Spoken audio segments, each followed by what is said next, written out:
তো শিক্ষার্থীরা, তোমরা যারা নবম শ্রেণীতে রয়েছে তাদের জন্য উত্তরমালা এখনই নিয়ে এসেছি। তো চলো দেখে নেই।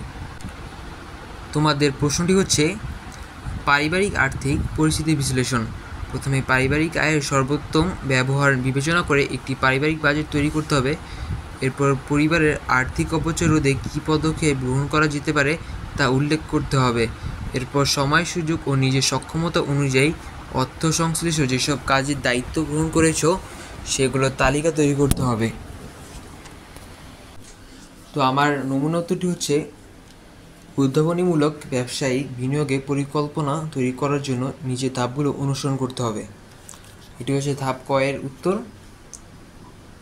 তো তোমরা দেখতেই পাচ্ছ এখানে বলা রয়েছে পারিবারিক আর্থিক পরিস্থিতি বিশ্লেষণ। পারিবারিক আয় 48,000 টাকা, মাসিক পারিবারিক বাজেট 32,000 টাকা। আর্থিক অপচয় রোধে গ্রহণের পদক্ষেপ: বাড়ির উঠান ও ফাঁকা জায়গায় সবজি চাষ করতে হবে, তবে বাজার খরচ কমবে। বিদ্যুৎ করলে আর্থিক অপচয় রোধ হবে।